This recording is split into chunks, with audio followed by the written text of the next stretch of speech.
All right, good afternoon, good evening to everybody joining us.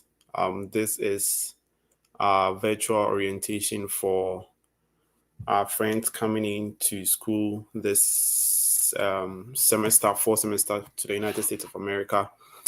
So this event was actually put together by a WhatsApp group. I mean, admins from the WhatsApp group, International Ghanaian Students, and we just try to help our friends coming in from Ghana especially, but also from every part of the world to get some understanding of what it takes or some of the things you need to know before you start your journey here as a student. And so we have a lineup of really great topics to talk about today. And we have really great people to talk to us about all those things. So I'll add them to the live now and um, introduce them one after the other, or they would introduce themselves, and then we'll get going. So let's just give ourselves some probably 5 minutes to get some people up here, and then we'll begin the orientation.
All right, so I think we can get started now. Our other guests will be joining very shortly, I believe. And so we'll be talking about a couple of things. First, we'll be talking about academic expectations and resources, cultural adjustments in the United States, health and safety. We have financial management. We have legal and immigration issues, and student life and extracurricular activities, and then travel and arrival logistics. So, with I guess we have Jefferson Ikeduba. I hope I mentioned it right. So Yes. Jefferson is a Yeah, the master's first student. person to get it right, actually. Thank you. Oh, really? Yeah. Great. So Jefferson is at Western Illinois University. Um, I'll give my guests the opportunity to introduce themselves properly when it's their turn to speak. And we also have Stephanie Yamwa from University of Denver. We have Mame Jewa J from University of Memphis. She'll be joining us shortly. We have Gideon Asante from Ohio University who will also be joining us shortly. And we have Victor Kojo Day from University of Kentucky. And the Fred Effect will also be joining us also shortly. And we have Mieza, who is currently, I think, doing his OPT with Deloitte. So he'll also be joining us to talk to us about financial management and stuff like that. And please, whilst the session is ongoing, if you have any questions, just post it in the comment section, and we will try as much as possible to answer to all of them. After every session or after every speaker, we'll have 5 minutes to take a couple of questions for the speaker before we move on. We don't want to pile the questions to the end. If not, it's going to be a bit chaotic. So we'll have some 5 minutes for every speaker to speak before we continue. So the first presentation we have today is going to be on academic expectations and resources. And that's going to be presented by Stephanie Yamwa from Denver University. So Stephanie, if you don't mind, you can unmute yourself, introduce yourself, and then get going. Hi, everyone. Can you all hear me? Yeah, I can hear you. Okay, so my name is Stephanie, and I'm currently a PhD student. I just completed my master's at the University of Denver this spring quarter, and I'm starting my PhD in the fall quarter this year. Is there anything else I would have to add to the introduction? That's okay. You can go ahead with your presentation. So actually, I was hoping I wouldn't have to be the first person to talk, but then I am the first person to talk. So I'll just talk about the some of the academic expectations, the resources available to you all, and some of the cultural differences when it comes to the education system in the US. So I'll just give a brief overview. So congratulations to you all who have gained admission and are coming to the US to pursue your study, and also congratulations on getting your visa. So as you are here to study, some of you are here for your undergraduate and graduate studies. So your undergraduates because you probably want to study your bachelor's in your chosen field, and some of you are also coming to pursue your master's and PhD in your chosen field. So in the US, they have private and public universities, just like how we have public and private schools back in Ghana. So with the public universities, they use the semester system. So they have the fall and then the spring semester. So the fall semester starts in August, and in December you have like a short break, like a mid-semester break, and in January you begin the spring semester. Then somewhere in March you have like a short break as well, and you probably vacate somewhere April for the semester system. Then you have like your summer vacation. Normally, summer is when you take a vacation. But then some people may want to take classes because maybe you have to earn some credit, or maybe you think some of the classes being offered in the summer semester is more favorable and you want them. So with the quarter semester, basically it's normally used by the private school, but some private university also use a semester system. So with the quarter system, we have the fall quarter, the winter quarter, the spring quarter, and the summer quarter. So with the fall quarter, it begins in September and it ends somewhere ending of November. So normally you have like the whole of December as your break. Then the winter quarter begins in January, and we break like first week or like the second week of March. Then you have like 9 days break. Then normally the spring quarter begins like the last week of March, and you'd break somewhere first second week of June. Then for the summer quarter, that's normally like for your vacation. So from June till September would be your summer vacation, unless you want to take like summer classes during that quarter. Then you take classes during the summer quarter. Yeah. So also some of the academic resources that are available to before I go to the academic resources, maybe before you get here, try and get access to your schools or your department's graduate handbook. And it has like all the details you need, like the courses you have to take, the electives that you need, and the total credit hours. Because it's important you know the total credit hours you have to obtain. That way you know the number of courses to register for every semester or every quarter. If you have to register for 2 courses in a semester or 3 courses in a semester or in a quarter. And if you don't know where to get access to those graduate handbook, you could just reach out to your department's program coordinator, or if there's like an assistant to the chair or like the secretary, you could just like contact them via email and get access to the graduate handbook. Make sure you go through it, know what's in there, especially your total credit hours and the electives you're supposed to have, and the courses, the core courses you have to take. And in addition to, if you know anybody who's already in the school you are going to and is offering the courses, you could just reach out to them. They could help you structure the courses you should take per each semester or quarter, since they're already there and they probably know the important courses you have to take. So you could always reach out to anyone for help or any guidance. So with the academic resources for international students, we have like academic advising.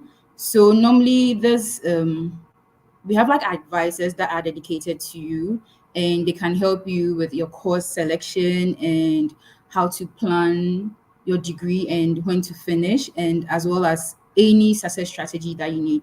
Just make sure you reach out to them. Sometimes you could just go to your school's portal or Canvas system and log in there, or just type in the search button for academic advising or academic resources. You get access to that. Or if you don't know, just always ask, shoot them an email, your graduate coordinator or the secretary, just shoot everyone an email, and they would always be happy to point you in the right direction. And also there's writing centers where you could reach out to them for, let's say, if you have formatting issues with an assignment or you want them to proofread. I've used them a couple of times for my thesis. When I was done, I needed help with my formatting. So I just like scheduled an appointment with them and had like a couple of sessions, and they helped me with all my formatting. So they are very happy to help you in case you need someone to proofread your work and help you with all the formatting. Any writing issues you have, they are there to help you. And also we have like international student offices on campus where you could reach out to them for guidance on immigration matters or any cultural adjustment issues you have, as well as connecting with other international students. So with the international office or the ISSS, you could also shoot them an email. I'm sure they'll be sending emails as well. So just be checking your emails for any programs, and just make sure you get yourself involved, and always ask questions if you have any questions. So I'll speak also on the study strategies and time management tips, because we all need it as students. So first, you need to know how to plan and prioritize your activities or your schedule. So you could just create a schedule and prioritize your tasks. Maybe allocate a time for class, allocate a time for doing your assignment, allocate a time for studying, and make sure you include breaks. So with my planning and prioritizing, I have an app on my phone that I use, and it's called Structured. It's like a pink app. It's called Structured. So you can just search for it on the App Store and download it. It helps you allocate your tasks according to certain times. Maybe you'd wake up at 6:30 a.m. or 7, then maybe you freshen up for 30 minutes, have your breakfast, read before class, go to class. After class, maybe take like 15 minutes break. After that, maybe you have like lunch. Just know how to prioritize your activities. Okay, let me just quickly go through this. I have 3 more minutes. And also make sure you have like this active learning. Anytime before you go to class, make sure you read, because in the US, there's more discussions in class than, like sometimes in Ghana, you go to class, the lecturer comes to talk, you're just taking notes, and then maybe you can ask questions. But in the US, it's more of a discussion. So on your first day, they'll give you the syllables. Make sure you go through the syllables, know which topic is being treated for every week, and make sure you read ahead before you go to class. That would help you get involved in the discussion sessions. And always seek for help. Don't hesitate. You could always ask for help from the professors or like any teaching assistants available, or even your classmates if you're struggling with any topic or anything. So with the cultural differences, I would say there's so much classroom participation in the US. So let's say active participation is encouraged. So you have to always read. Remember to always read ahead of time. You could watch videos on YouTube if you don't understand anything, and have like prior knowledge before classes begin. That way you could actively participate, and always remember to be prompt, because it's like there's no excuse for being late. You have to be always prompt to anywhere you have to go, any activities, any class, because promptness is highly valued in the US. And also, there's respect for diversity. So in case someone is answering a question in class or any social gathering, and you think they're saying what they're saying doesn't make sense, just respect everyone, be kind, and listen to what they're saying, and you could pick one or two from what they're saying. Nobody is wrong over here. Everyone has their opinion, and everyone can share their opinion. So also, I'll just talk about navigating the university's administration. So we have the Office of Admissions here, and they can help you with admissions, enrollment, and student records. So in case you need help with any issues concerning admissions and enrollments, you could reach out to the Office of Admissions. And they have the financial aid office too. So in case you need more scholarship, more loans and grants, let's say the scholarship we're giving isn't enough, once you're here, you could reach out to them to find out the available resources or funding opportunities that could help you get more funding. And we also have the registrar's office. So the registrar's office is in charge of course registration, transcript, and degree requirements. Sometimes you could just go ahead and register for your courses on the portal, the registration portal. And there are instances where you have to fill out a certain form and like send it to the registrar for them to add it to the portal for you to register. So always ask questions if you're not sure of what courses to register for. Always ask maybe those who are ahead or those who have taken the courses before, or you could just reach out to the registrar's office with like any questions you have. And we have student service centers too for academic advising, I already said that, and career counseling and student support services. So that's all I have for the academic resources. I'll take any questions you have on academic expectations and resources.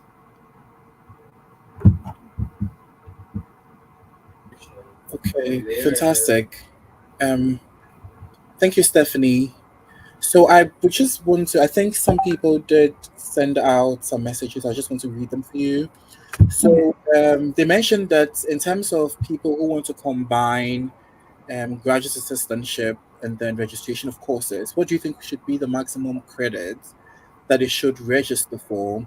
Do you think they should like register for 3 courses, 4 courses, maybe 9, 11, 12? Do you think there's some sort of like confusion that could be created if they have to combine work and then academics starting fresh?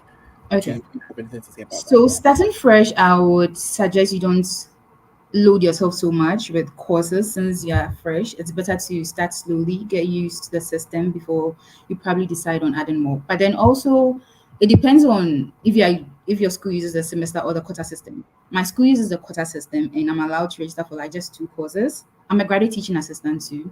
So I register for just like 2 courses and I do the graduate teaching assistant. So normally the TA ship, it's like I have to be in classes for 3 days whilst the lecturer is teaching, and I have to teach for like 2 days.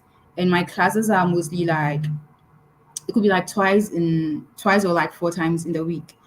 So just like know the number of days your classes would occur in the week and the number of hours you have to sit, and know the days you have to fulfill your graduate assistantship.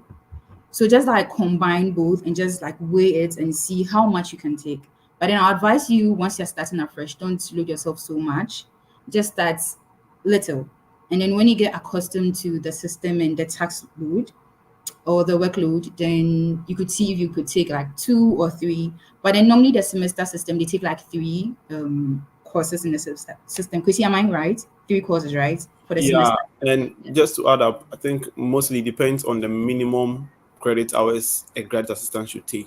Because I know to be a graduate assistant, most of the time you have to be a full-time student, and to be a full-time student, some schools require that you take a minimum of 8 credit hours per semester, and some also require that you take 9. So you have to know that if you want to take more, most of the time, from what I know, the schools or the graduate assistantship will cover for 9 credit hours. So if you want to take more credit hours, then you have to pay for that yourself. And so it's very standard that for the semester system, for example, you take 3 courses, which is like 3 hours per course, and 3 will make it 9. And like the quota system, maybe for the quota system, I know the minimum you have to take is 8. So you can Yeah, take so for the 100 quota system, yeah, the minimum is 8, and every course is like 4 credit hours. So I take just 2 courses. So the 2 courses with each being 4 credits, giving me the 8 credit hours that I need for every quota. I know if that makes sense. Yeah. So just ask questions. They'll let you know the number of courses you have to register for. Ask your graduate coordinator or someone who's already in the school. Just ask them a lot of questions and they would always guide you.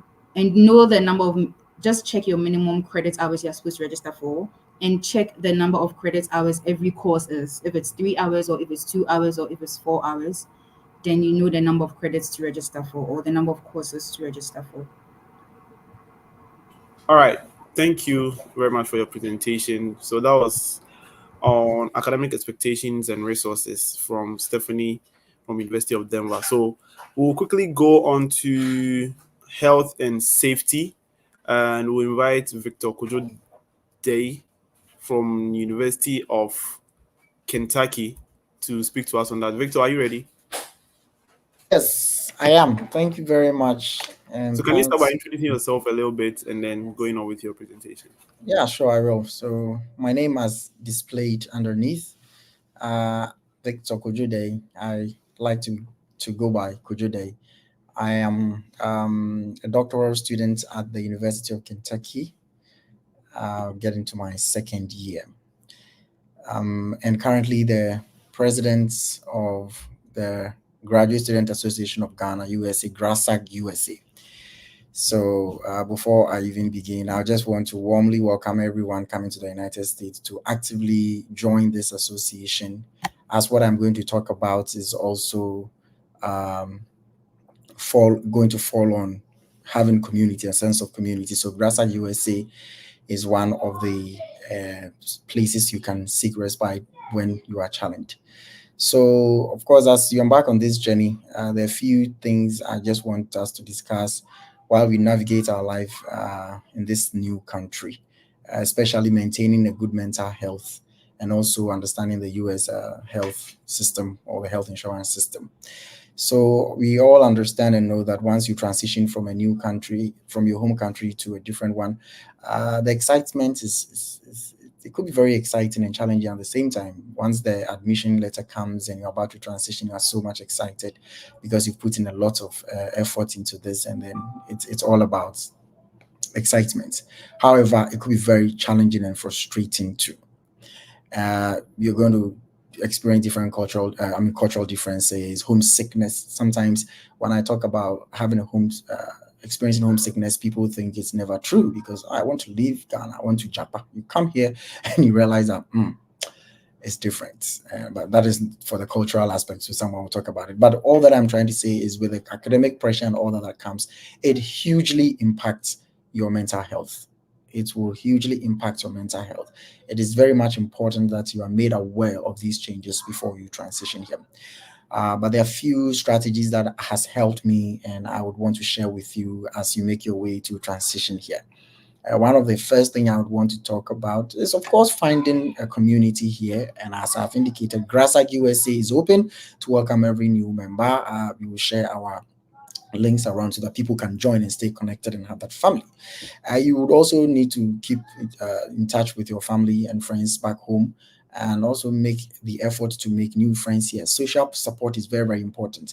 One of the things that I have learned and noticed about Ghanaian students studying in the United States is that they come and all they know is I'm here to study. So everything is just book from the classroom to the apartment, from the classroom to the apartment. If they are working, they go to work. If you talk about having a social event, everybody's like, oh, the pressure is too much. But I've always said, you should be intentional to have fun. I make intentional, space for, I make intentional effort to have fun, to have some break from the schedules and the pressure that my academic work brings to me.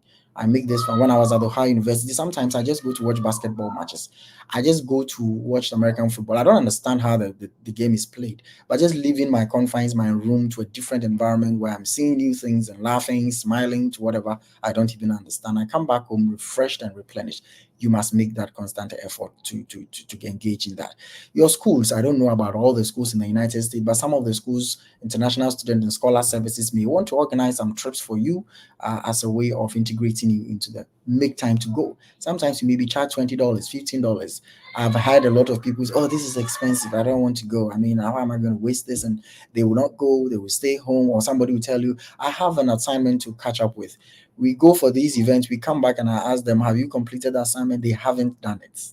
One, you've missed that fun aspect, which is actually needed for you to get onto this. And you also did not complete your assignment. So what did you lose? So you must be very intentional about to engage in some of these activities. Social connection is very important because this country can be very lonely, and as you might have heard, it's a very individualistic society. So you would need to establish these friendship. You must also establish a routine that's a constant daily schedule that can help you feel grounded, which can include time for studies, social activities, and self-care. So you just have to structure this. What times? My weekends in the morning. If I want to go to the gym, if you're a gym person, you may want to go to the gym. If you are somebody who is excited about yoga or any other social event that you want to engage, just set up this routine. And any time at that time, just tell yourself, this is what I am doing. I've always indicated you don't need to score 100 to make an A, right? So if your target is to make 100, just the 10% that will add on to the 90 to make you the A, use that 10% to take care of yourself, because you are important. You are the number one person who is going through all this. If you break down and you fall sick, life will continue here. Life doesn't wait for anybody in the United States who was in school. So if you break down and you fall sick, which is very expensive, which we'll talk about, life will go on. So you need to keep up with that. So establish this routine. And I think I've mentioned that getting into physical activities and all those kind of things are very important. Now, in your campuses, we are not used to this, especially those of us coming from Ghana. In our universities way back home in Ghana, you might not have even heard about mental health resource facilities. You might not have even heard someone talking about therapy, going for therapy. It's not part of our language. Here in the United States, universities have these resources. The challenge is that because we are not used to back home, we don't even identify them. We don't even know their use. Even though we go through the stress, I've asked people a lot, and when I question them about depression, they don't even know what is depression. In Ghana, we go through depression. We don't know what we are going through is even depression. We don't even know what we're going through is a mental health challenge, because we've been trained in such a way that, man, your life must go on. You need to move. But what is true is that it impacts our outputs and how we are able to perform. Sometimes it may not necessarily reflect in your academics, but how you even interact with people may be affected. So you need to seek this support. Find out where these supports are in your schools. Mental health resource facilities. People are there to support you. Now, what Grasstart USA is about to do is to establish a counseling section where people will be trained. We already have people in the United States who are counselors, who are in their postgraduate program, who already possess these skills and training. So we want to put all of them together and establish a counseling session, which will be advertised on our website, so that students who are going through challenges, who may not feel comfortable discussing these things with their schools, which is predominantly white-centered, can also access these facilities on the Grasstart webpage, so they can get professionals to speak to who can help them, because it is very, very important. Now, because of time, let me just shift briefly to the health insurance system in the United States. Most of the schools, if not all of them, have their own health insurance, and depending on your funding and what it is, some people may have full funding, which may include their health insurance. Others may have funding which will include only tuition with minus health insurance. This means that you may have to pay your health insurance. We have the private insurance, we have the public insurance system. And as I indicated, depending on your school, I'm not speaking for everybody. The examples I am giving are the examples of my own lived experiences and what I've heard other people talk to. There are thousands of universities in the United States, and all these schools have their own unique ways of dealing with mental health insurance. So what I am saying is not the ultimate truth. It may differ from school to school. In my school, all the schools that I've attended at Ohio University, the university had its own health insurance. When I first entered, my funding did not include the health insurance, so I had to pay health insurance. There was a point in time that I signed on to one. Those of us in Ohio may know about Molina, and I subscribed to the basic of it all. So that one was basically free. So I didn't pay anything. I was on that health insurance. I waived my university health insurance, and then I signed on to the Molina. The challenge with that is that it does not provide all health. Let me say the health benefits from those ones are a little bit limited. However, it is important, at least when you fall sick, agent care, it will take care of you. So that is not so bad. I only got to know when I traveled out of state to Pennsylvania, I fell sick. I went to the hospital there, and they told me that Molina is not acceptable there because the kind of how do I put it? What I had signed on to, because it was free, only took care of me if I was in the state of Ohio. So you may want to know all these. There are some schools I've been told that they do not allow you to even go to a private health insurance. I don't know about that, but if you happen to be in that school, then at all costs you must engage or sign on to this. If you're also very fortunate to have funding which also covers all the health insurance, then hooray, hallelujah. At my current university, where I am at the University of Kentucky, I am very fortunate. My funding is fully funded, including my health insurance. So I don't need to think about getting health insurance somewhere. My insurance is also year-round. It covers me for all the 12 months. I think there's just some 2 days break when they renew it. So if you are in that kind of situation, then it's a hallelujah for you. Health is very, very expensive in the United States. Unfortunately, we don't know how that is. One of your prayers will be you don't have to fall sick. I always tell people, especially when you have to find your own private insurance, or the insurance you're paying in your school is very, very expensive. It can be very, very daunting. However, there are ways, like I've said. There may be some other forms of free, should I say, moderate insurance packages that you can also sign on to. But of course, once you are signing on to them, you must first of all think about to what extent can this insurance take care of you? To what extent can you go to what are some of the things that it can cover? So you need to be very mindful of all this. And like I've said, all these things are university specific. That is why you need to first of all get in touch with your university, talk to them, find out how it goes before you sign on to anything, so that you don't find yourself wanting. You definitely has to be on a health insurance, because when you fall sick, you definitely will need something to take care of you. So basically, that's all I can say for now. If there are open for questions, as you indicated, then we can. Thank you very much, Coach Adai. My question for you would be that most schools do recommend that prior to you coming here to the US, you should get a health insurance, usually a private one, just so it can take care of the leeway they have left in there before your assistantship actually starts. So if you are coming in August, your assistantship might probably start in the 1st of September. So you still have like days left. Most schools do recommend that you get health insurance just to cover you for that days or that weeks before your insurance itself starts. Do you actually recommend that people go in for that? Looking at how expensive it is, looking at how private, and you saying that it doesn't usually cover for most of the things, do you still give approvals, and do you think it is important for incoming students to actually take a good look at this? Given approval, I cannot say because I don't know people's pocket and what they have. That'll be very difficult for me to tell. I am only just giving an opening up to people to know what the situation is. Like you indicated, I don't know how much money people have. It's really, really difficult for people to transition from Ghana, come here with a lot of money. People come here and like you said, some assistantship are actually starting in September, and you are here. Sometimes you tell people, take your time, don't come early, and they think that you don't want them to come and enjoy because they've seen you taking good pictures, wonderful pictures, the environment is clean, they want to come, they are eager to come. They forget that when you come, before the time you enter the United States until your assistantship comes in, you are going to deal with your own self, which includes the health insurance. That's why the universities say that. They are saying that because, of course, they want their money. Not they want their money, first of all, to keep you safe, and to the insurance people who need their money. So ideally, if you have the money, I would recommend and say, yes, do it, because it's always good to keep yourself protected before anything unforeseen occurrences happens. Otherwise, I didn't take any health insurance within those grace period.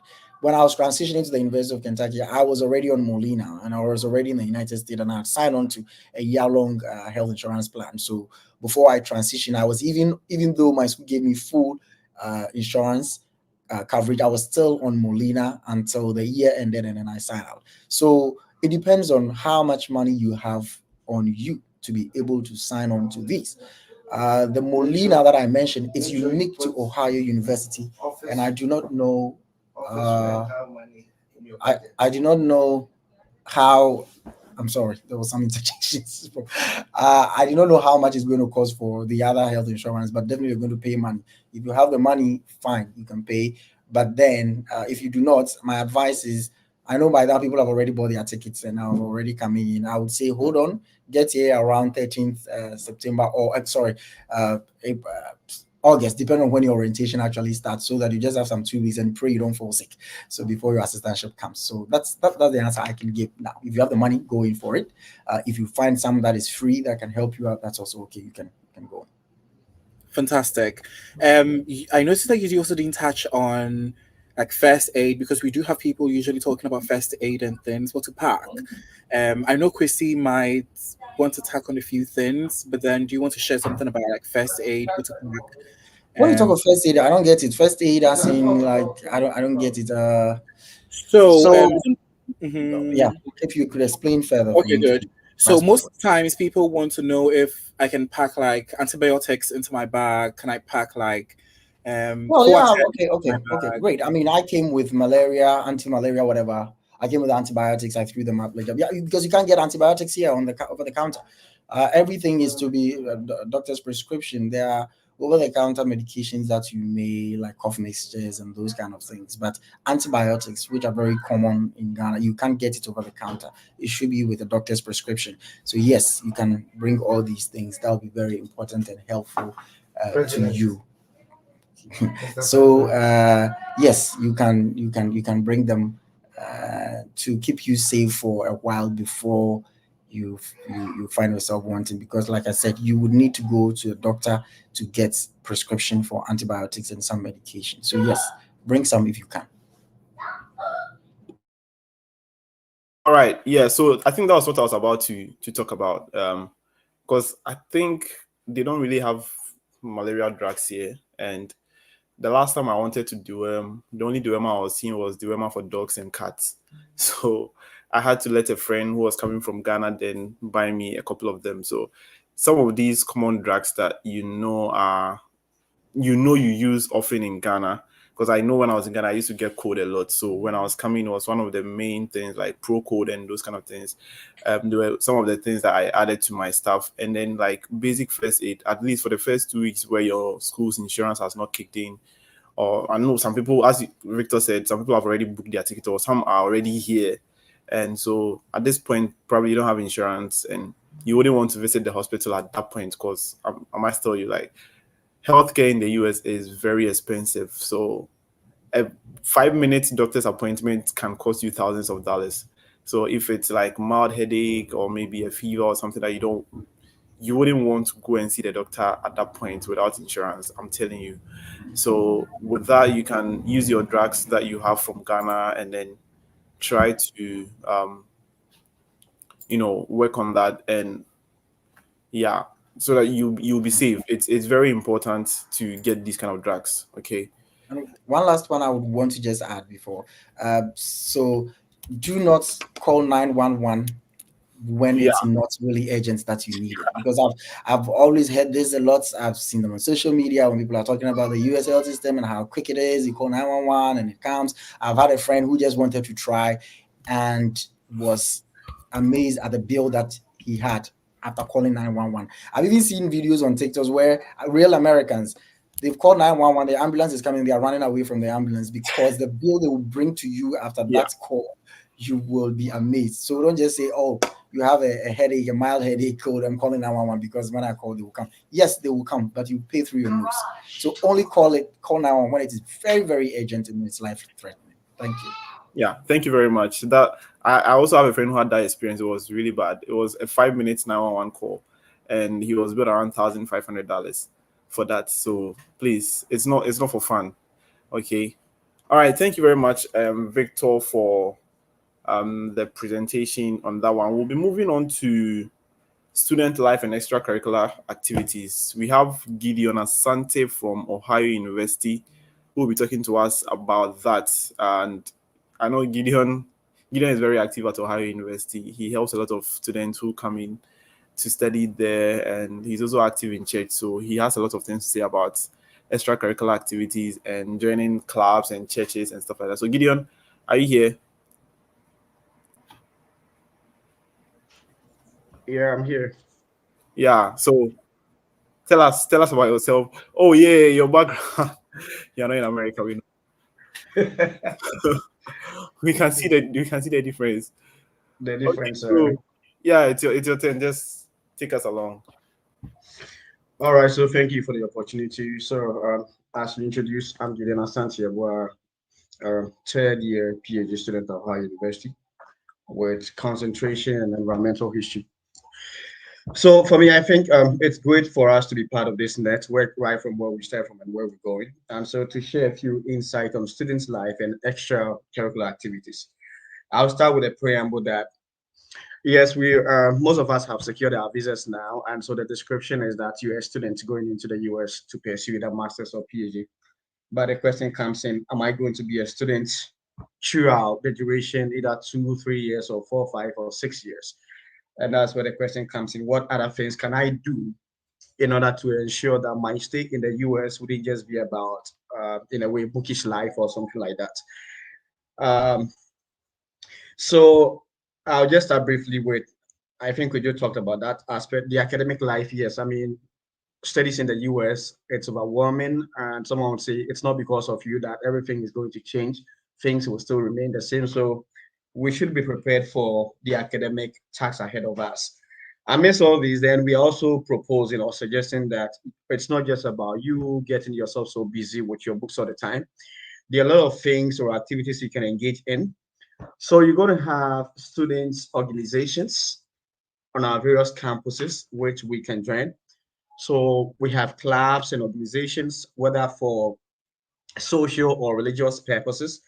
So for instance, when you come to Ohio University, we have the International Students Union, which is ISU, and then you also have the African Students Union. And even at the lower level, we also have the Ghana Connect Union or group, which we've also formed this network to ensure that we provide and promote a sense of community among, especially Ghanaians, Africans, and international students. So we do have International Students Week celebration, also have African Students Week celebration as well.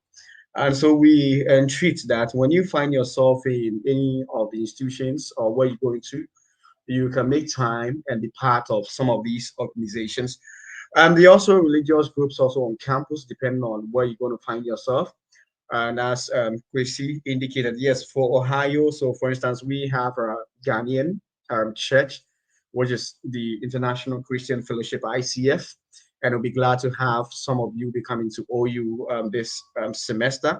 And then there are other ones to which you can join.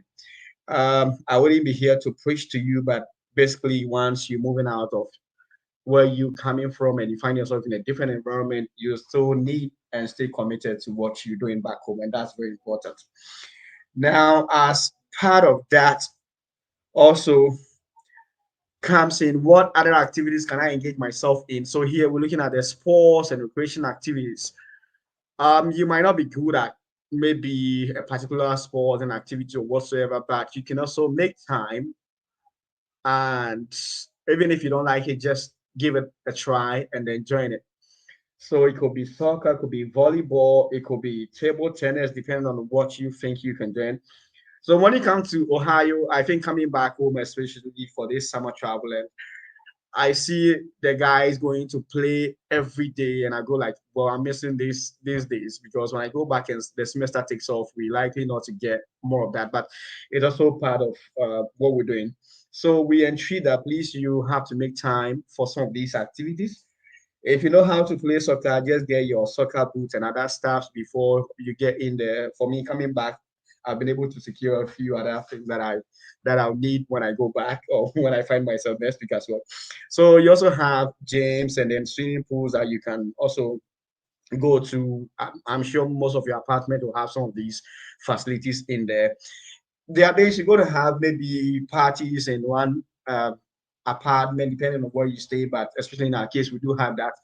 Maybe a week you're going to have this birthday party or get together. And these programs are very important as it helps us to socialize and also get more vibes from our people. And then we could also get the opportunity to engage in volunteer and community services, which obviously are also part of what we're doing and the larger impact as far as our lives are concerned on campus. So I think because of time, these are some of the big takeaways that I would like to share with you. Engage yourself in things that can make you happy and also get you going. You know, we make time to play game, especially on weekends. We can spend like 5 hours playing FIFA and then PES because you sit to study for, let's say, 5 hours at times. You go back and your mind just frees up. What do I need to do? And so when I traveled, then I came to understand this essence of community and having people around. Don't be like, oh, I'm anti-so, I don't like this, I don't like people. It's all, I mean, just to tell you or let you know, the depression will set in. It's something you can't skip. But just having people around you alone is enough to get you going. So at this moment or at this juncture, I think I'll pause here. And so if there are any further questions, we can take it up.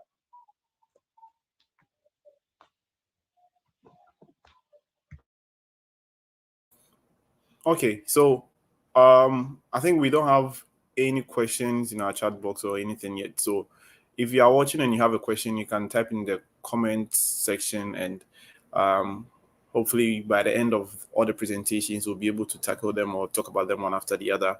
We'll also open the studio for people who would want to ask their questions verbally to join and then say it out. So with the extracurricular activities and then the student groups, I mean, I think OU is very vibrant. When it comes to Ohio, I think I don't know of all the schools, but I think Ohio University is one of the places that have really, really good Ghanaian community and African community. And so it's nice. Sometimes I tell Gideon to invite me when they are doing things. It's really nice to be part of such a community.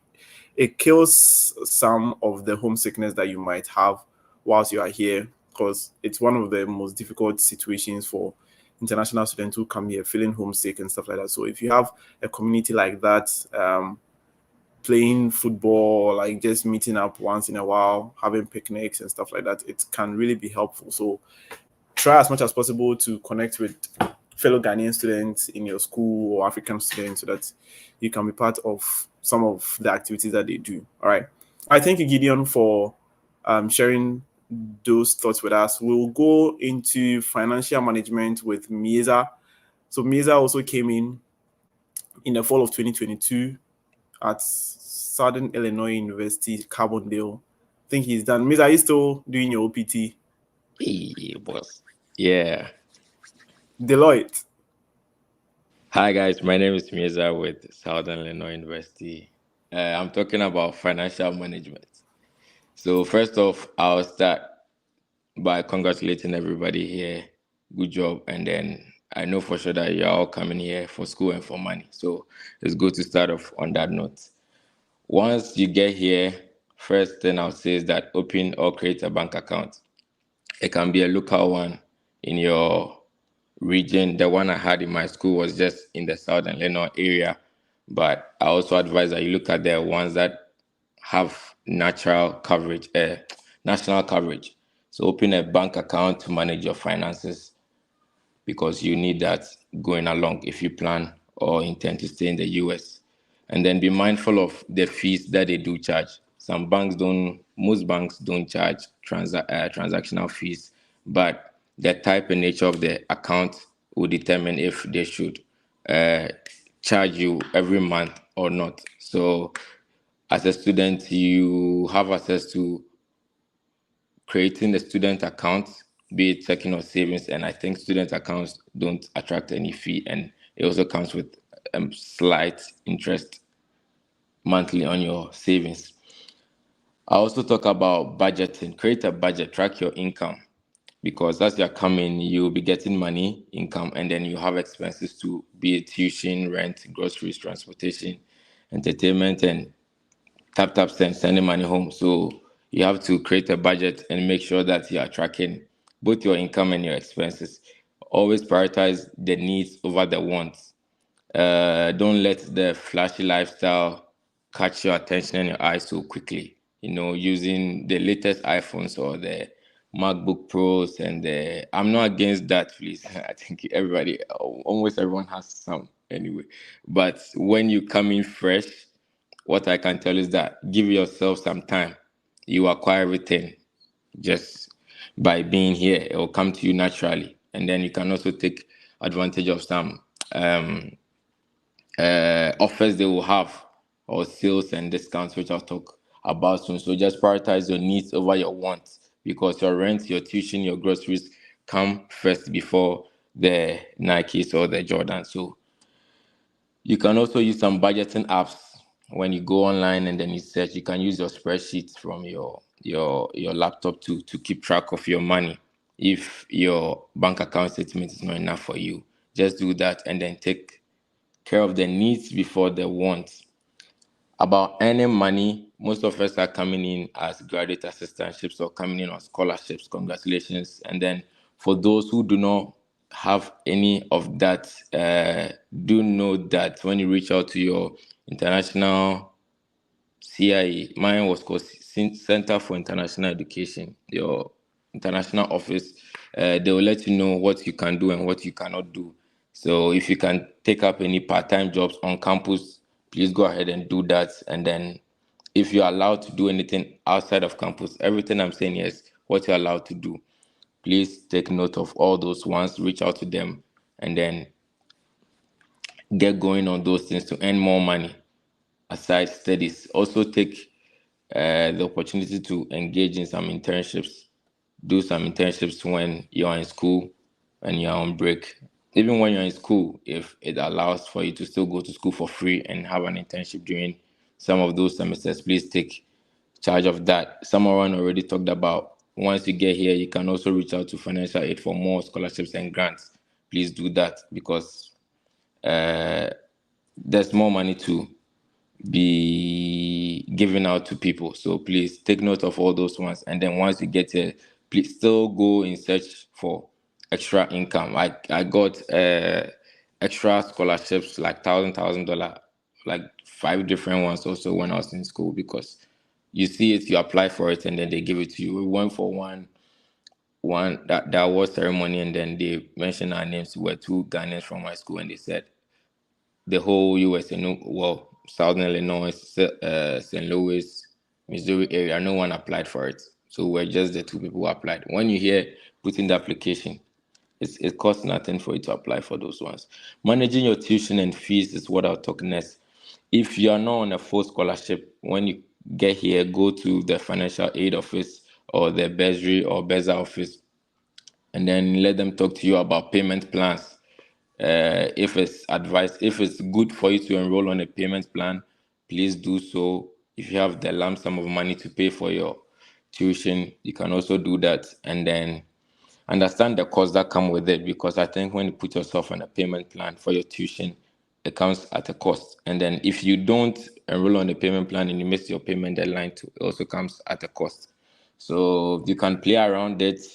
I think with my student fees, after my last semester, I had accrued some interest, but I had a scholarship coming in which came to clear it, but I didn't clear the interest. So I called them, and then sometimes you can dispute some of the charges, and then they'll work it out for you. So be vocal, ask questions, walk to whichever office for whatever reasons and whatever resources.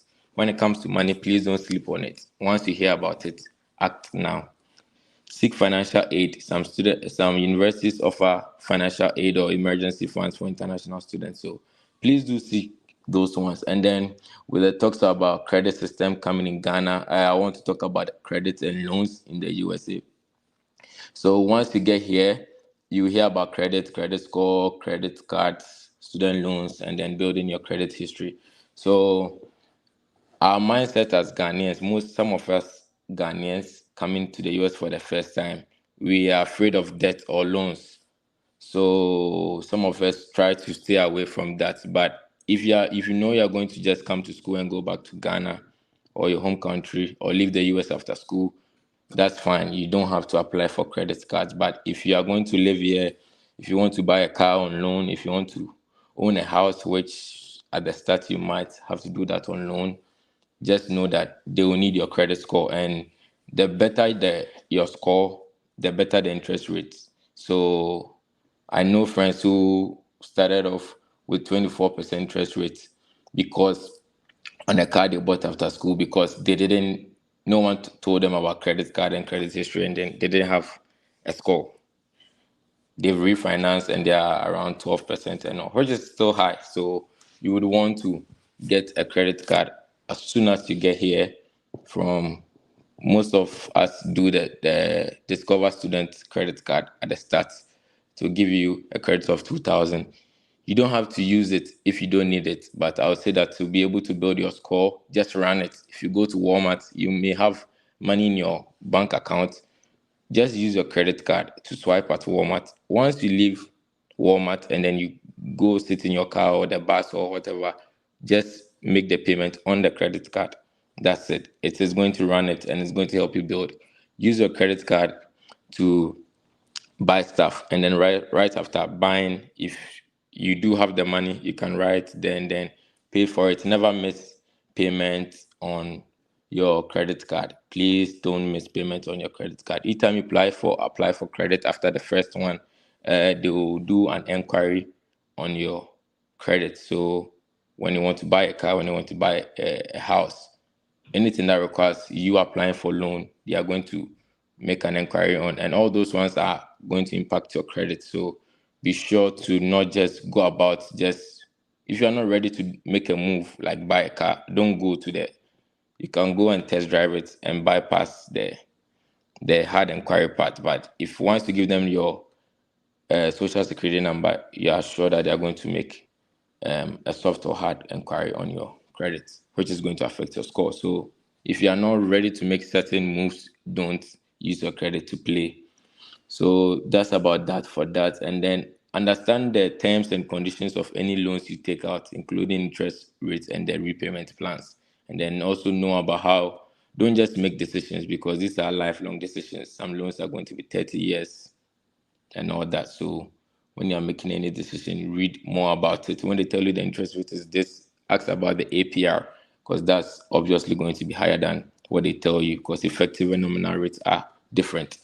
Also, in Ghana, Ghana does have some tax obligations and tax requirements, but here is a bit more stringent. And as an international student, once you have a social security number, you have to file a tax return at the end of the year.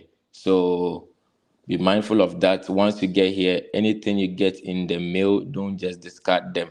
Keep it. Hold only things that come in the mail if they are relevant, not those people running ads.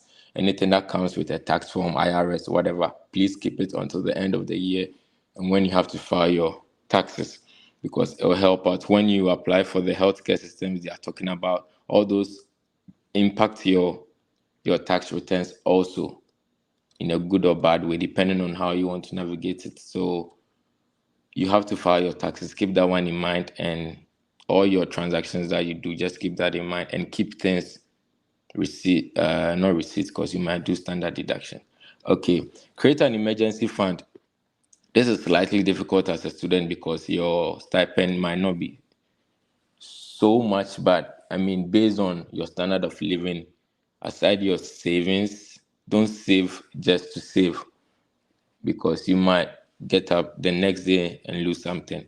So your scholarship, you have certain requirements to even keep it. So in as much as you are on scholarships and earning something today and you are saving, just be sure that you are creating an emergency fund also, that if anything happens, are you able to live in your current apartment for X amount of months, depending on how you want to, without being thrown out or being kicked out, which you know that when you get kicked out of your place, when you accept the eviction it affects your credit and all. So once you get here, you're trying to do everything in due course.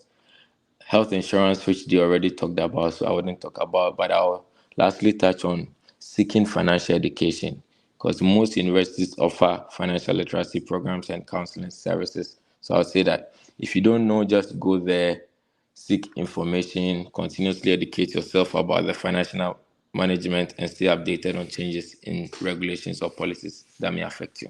Thank you. All right.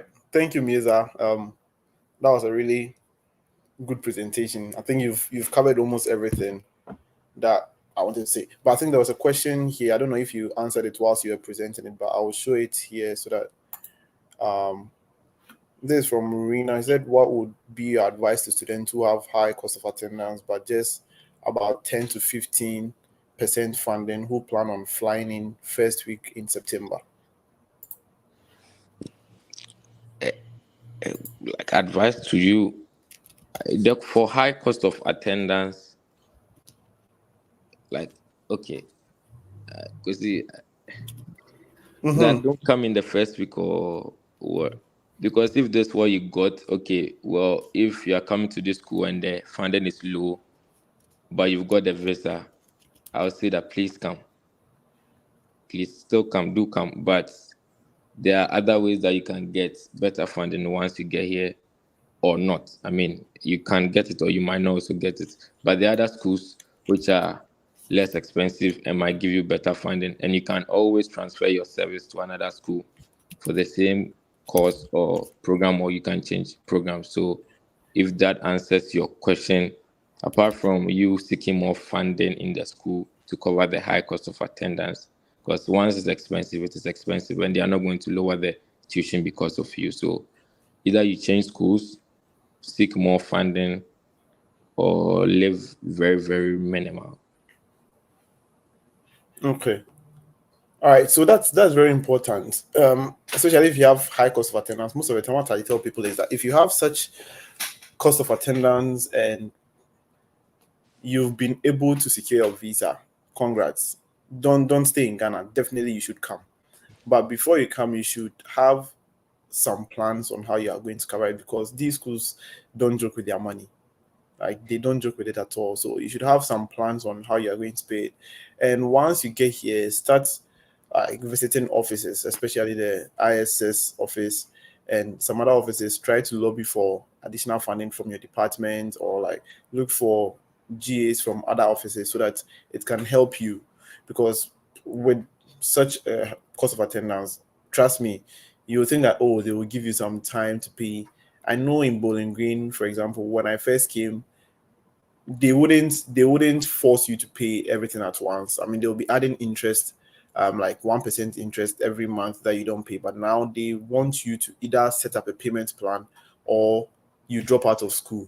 And then the payment plan comes with a down payment. So if you have if you have to pay a fees of maybe $10,000, they will divide it into 4, and then you have to pay the first part whilst you are doing the payment plan. So let's say $2,500.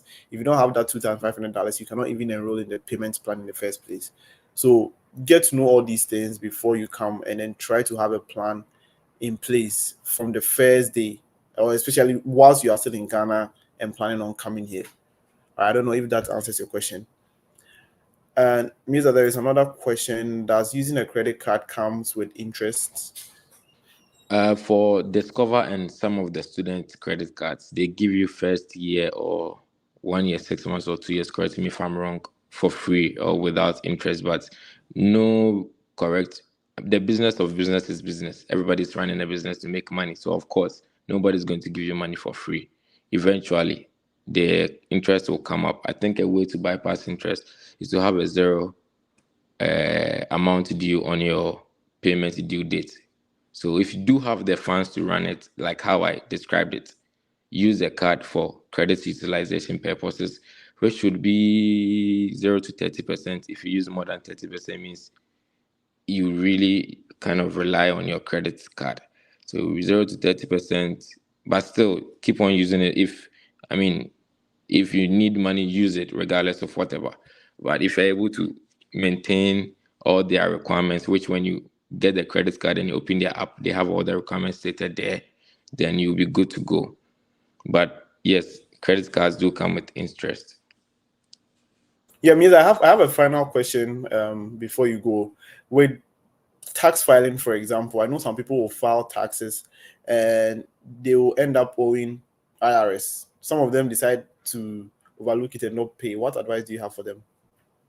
No, once you have a social security number, I think the requirement is to file every year. So if you miss in a particular year, like they will take their money, you still have to pay.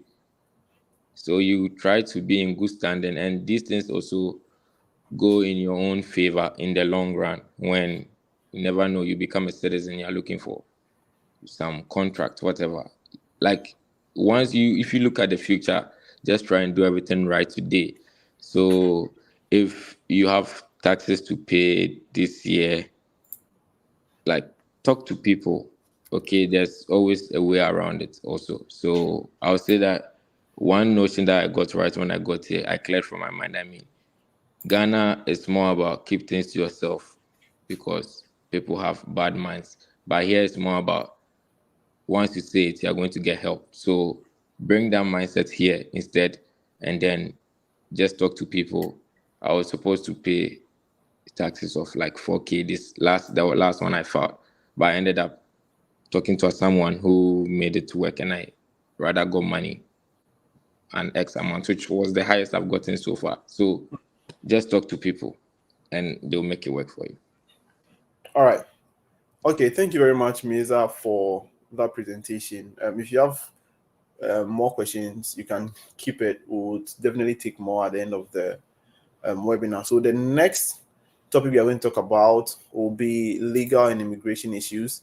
And we have Jefferson presenting on that. Jefferson is also a graduate student at Western Illinois University. Jefferson, you ready? Yeah, I'm ready.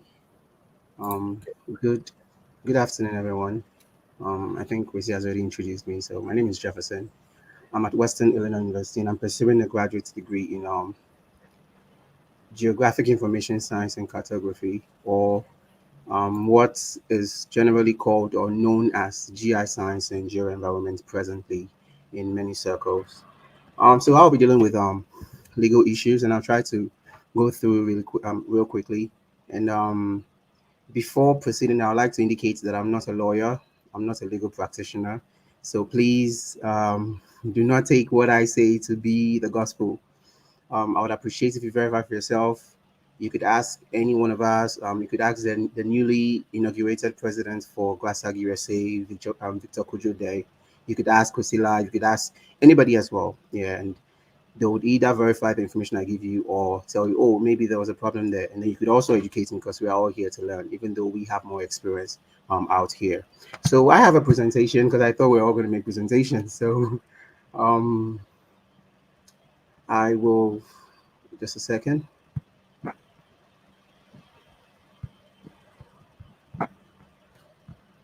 Just a second. Okay.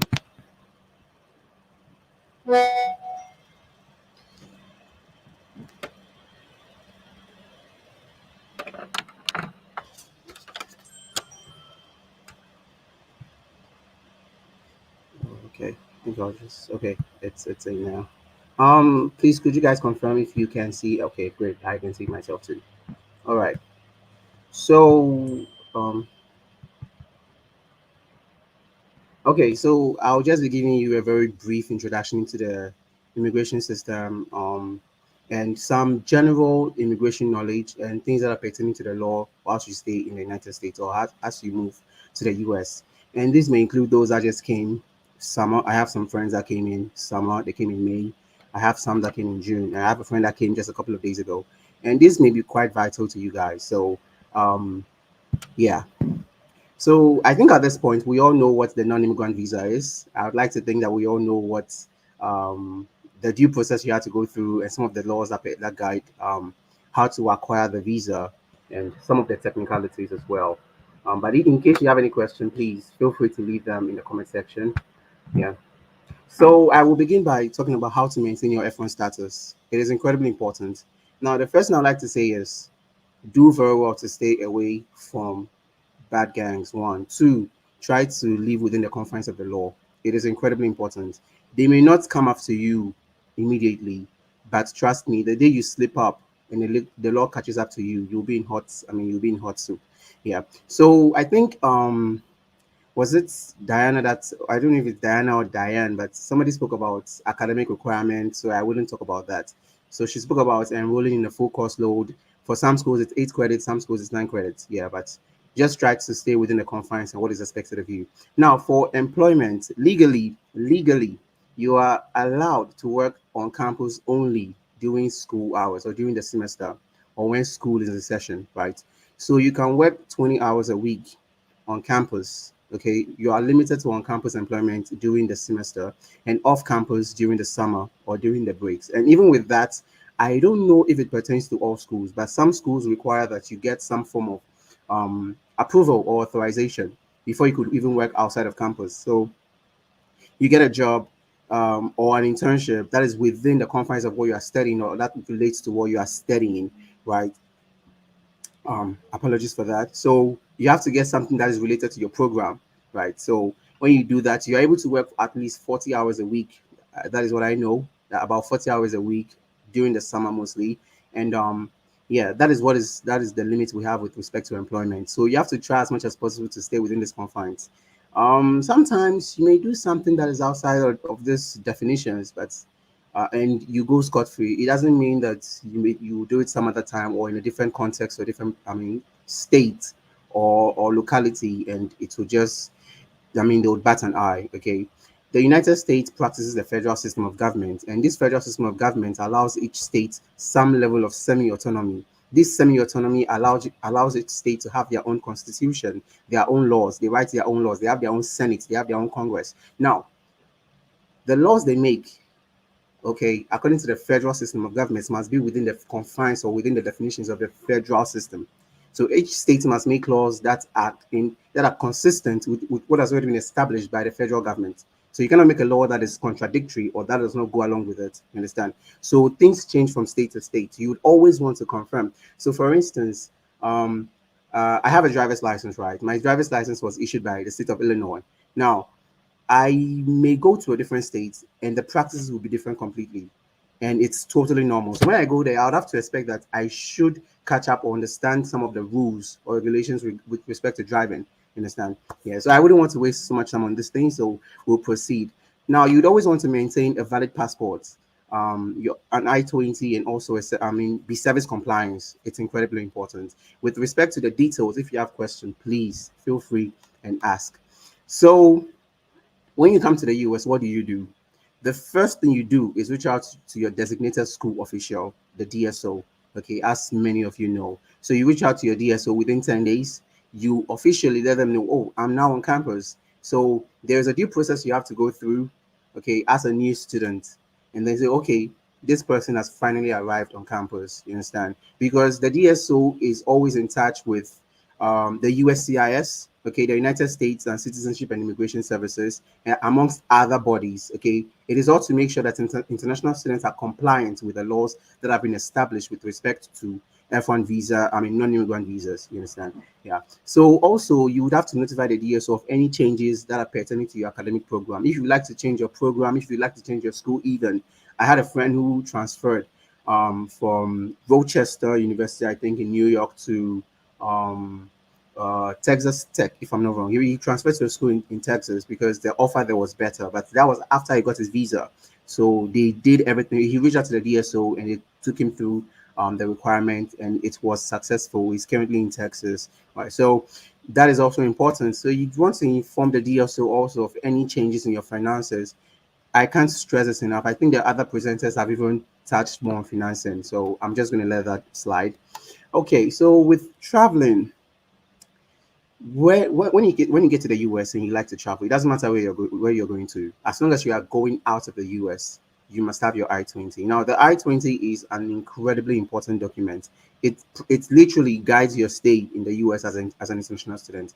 Why do I say this? So the I-20 it has your start date and your end date. Okay, that is indicated on your I-20. Now, as a Ghanaian, you may have 4-year visa, you may have a 4-year visa or whatever, but if your I-20 expires, you cannot be in the US, even though you have a legal visa or your visa says 4 years. It doesn't mean you can stay there 4 years. You must, the moment your I-20 expires, you must find something else to take its place. You must always be in status. If you have a student visa and you're not a student, you should not be here. Technically, you are illegal. Technically, you are illegal. You understand? But sometimes, due to, I mean, well, I'm just gonna leave that because okay. So you must always be in status. It's very important. So if you're traveling, you would have to see your DSO. Okay, they would have to clear you. They would have to give you clearance that okay, you can travel. Else you travel and you're not coming back to the US. You will travel and you're not coming back to the US. Okay, you must always try to be compliant with respect to some of these documentations and requirements, right? And for those of you that are here to get to the US, the port of entry is an important step.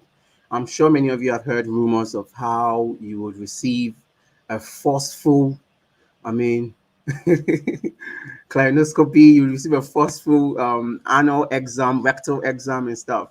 Um, I've never experienced that. I don't know anybody personally who has experienced a forced, I mean, rectal exam, um, because they are inspecting if you have some sort of pellets, maybe drug pellets up your rectum or something. I don't know anybody that has experienced that.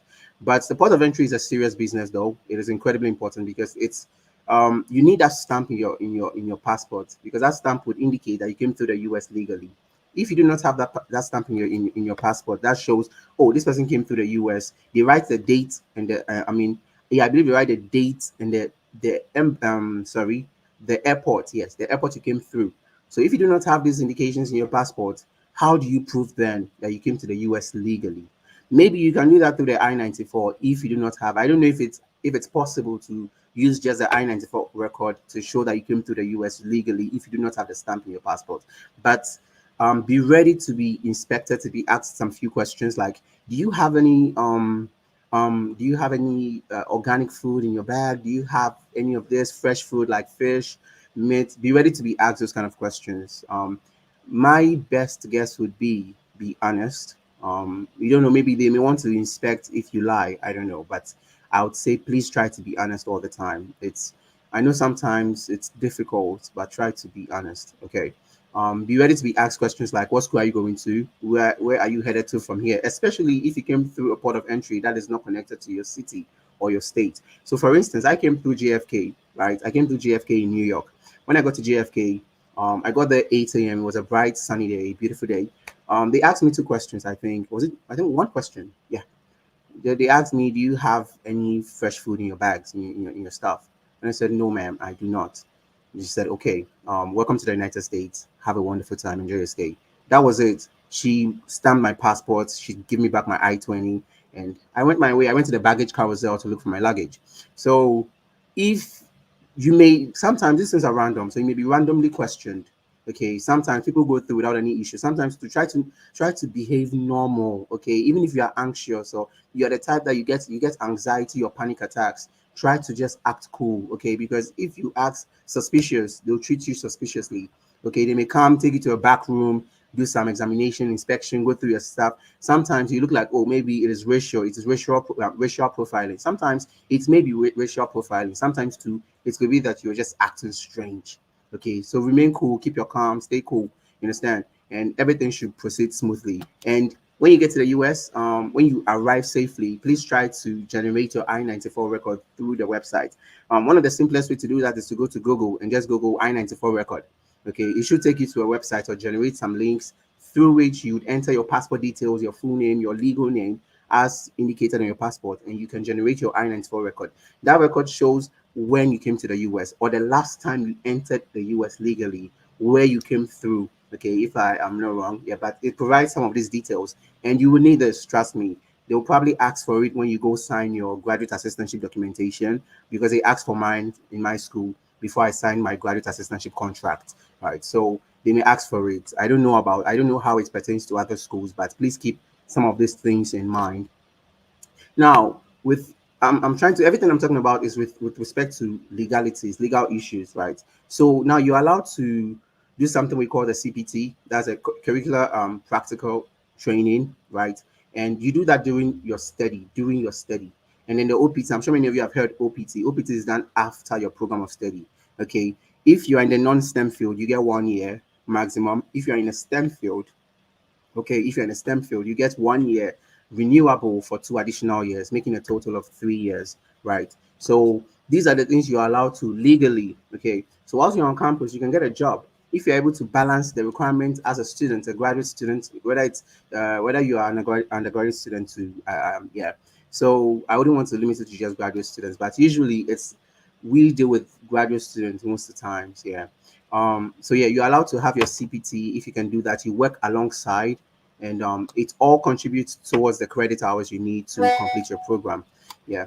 So when you complete, what are the legal, ramifications of when you complete your program? You have a 60-day grace period. Okay. I know this may sound premature to talk about completion, but you need to start thinking about these things from the word go, from the beginning. Start thinking about, what am I doing after school? Make a 5-year plan. Okay. Try to make a long-term plan, maybe a short-term plan, 2-year plan. That's a short-term plan. A 5-year plan is usually a medium-term plan, but in this context, I'll just say it's a long-term plan. Okay, so try to make a long-term plan, at least 5 years, 10 years. Where do you want to see yourself? Okay, do you plan to pursue PhD? Are you the academic type? Maybe you want to go to school. If you are also the type that you what's the word? You want to be in the professional scene. Okay, you want to be in the world of work. Okay, outside academia. Now, what do you want to do? Start making those plans. Okay, this may sound funny, but when I came, I started applying for internships in December. I came in August. I came in fall. I started applying for internships in December. I applied through the Handshake. You see, we have an app called Handshake. Okay, if you've not heard about it, try to download Handshake. Log in through your school ID. You get access to job opportunities just for students connected to your school, maybe even outside of that. Yeah, right. So through the handshake app alone, I've applied to over 189 applications, like job applications, internships, jobs. And dude, out of the 189, I had about 5 interviews. So you can imagine how difficult the whole thing is and how competitive it is out there. Okay. So start thinking about these things now. It is never too early. Start thinking about them, because once you complete, you have 60 days to find a job. Okay. To find a job and stay legal, or stay in status, basically. Okay. If you do not get a job or get into another new program, that it could be another master's degree, it could be a PhD. Yeah, some people even go as far as doing a bachelor's degree because they change fields. I know at least some friends that do that. I have several friends that are now transitioning into the bachelor's degree program for nursing, right? And they just completed a master's degree, going back into nursing for undergrad, and it's quite challenging, but I believe they can do it. So you have to start thinking about these things, and if you have no other option and you think it's possible, you could go back to Ghana. You could stay there for a while, but trust me, when you are coming back to the US, you are getting your visa without any questions, no questions asked, because you were compliant, you were willing to leave the US, come back to Ghana, and then come again. Okay, they will trust that if you have to leave again, you leave again. You understand? Yeah. So avoid overstaying in the US. I think it's already been implied from my last comment. And also, falling out of status can have serious ramifications for you. Okay, and that could also include being denied visa. Okay, in the future, right? And again, this may sound premature, but these are things you ought to start thinking about from the onset. Okay, these are parts through which people are trying to get their green cards. Okay, some continue as PhD students and then they apply through the EB2, right? The EB2 program, or you go to the EB1 or the EB5, which is primarily for investment. I think that's for wealthy people, if you ask me. If you have a lot of money and you want to invest into the US, a lot of money, we're talking about $500,000 and above. I think I don't know if they increase the threshold, but last I checked, it was $500,000. Some people told me that it's $1 million, but yeah. So you have to start thinking about these things, employment sponsorship. So you get a job and your employer would file for you. Okay, they'll file for you. But first of all, you'll be on the H-1B visa, which usually lasts about 6 years, and then afterwards they can file for you to get a green card. There's also the marriage route, but just try to stay legal. Whatever you do, try to keep it clean and simple. On this note, I say thank you very much. If you have any questions, please feel free to ask. And these are some resources through which I got some of the information for the presentation. Thank you very much. All right. Thank you very much, Jeff. I think most of the questions here are people asking for your number because they are coming to Western Illinois University. I don't know if you're comfortable with that or you want to share your email, whatever is best for you. Then you can type it in the text. Yeah. And so if you have a question, I posted a link in the chat box. We'll take most of the questions after all the presentations. I just want to give our presenters the time to be able to go through everything that they have.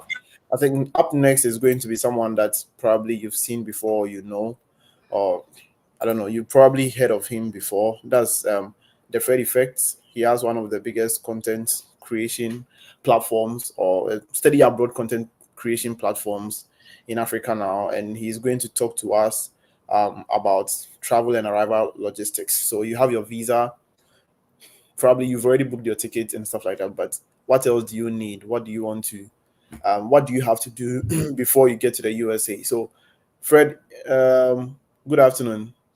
Yeah, good day, bro. Thank you for the opportunity. And it's great that you have such a session for to help our brothers and sisters. So what you have to understand is that in relocating to another country, there are a lot of things that you have to learn, unlearn, and relearn.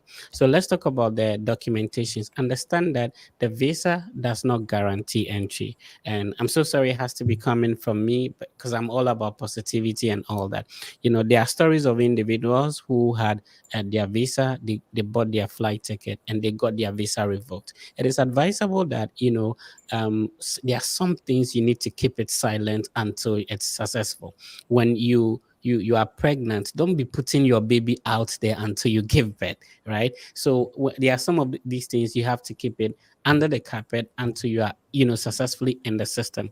So when you are traveling, first of all, if this is your first time traveling, it will be advisable to go in for an airline which you wouldn't have to need a transit visa. For some countries, you need to get a transit visa before you go through those countries. Please make sure that if you are paying for your ticket, you don't buy a ticket that would require a transit visa in another country.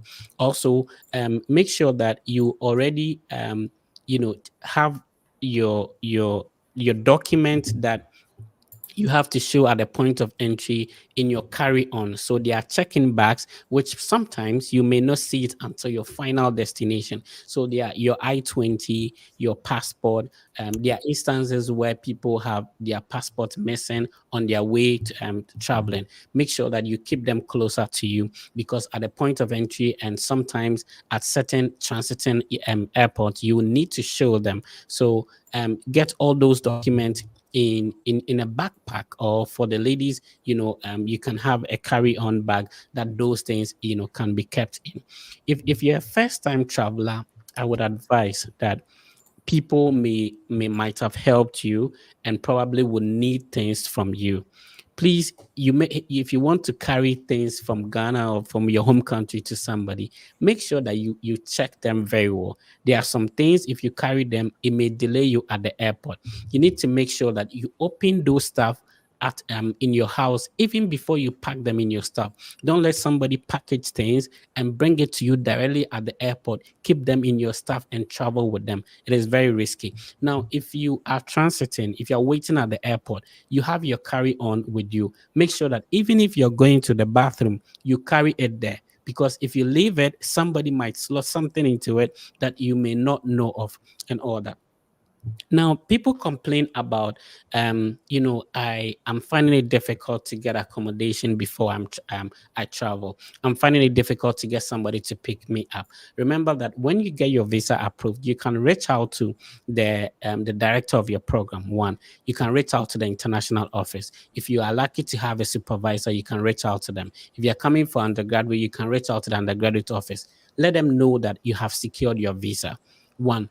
do they have temporary arrangements for international students that you're coming? So people think that they need to necessarily know somebody at where they are going to, and if they don't know anybody, they are going to struggle. No, you don't have to. There are institutions and organizations in place that assist international students even before they come. You wouldn't be the first international student to go to whichever university you're going to. So there are sometimes measures in place. All you need to do is to ask. I normally wouldn't advise people to pay for an accommodation before they come and see the place. So sometimes you may be, scared that, okay, when I come, where am I going to sleep?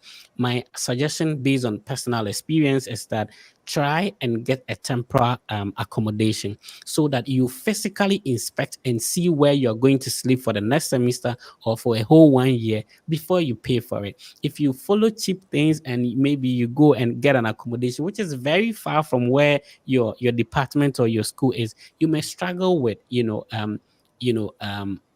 movement, or you may struggle with transportation. Also, sometimes you may not like the place that you're going to, the roommates that you're going to meet. So if you can get a temporary accommodation, if it is feasible for you, come to the school, see the place that you are going to pay for, you're going to stay before you pay for it. It may be challenging paying for it, and you are disappointed that you don't like the place and all that. So that is about that. In terms of airport pickup, a lot of universities have arrangements for that.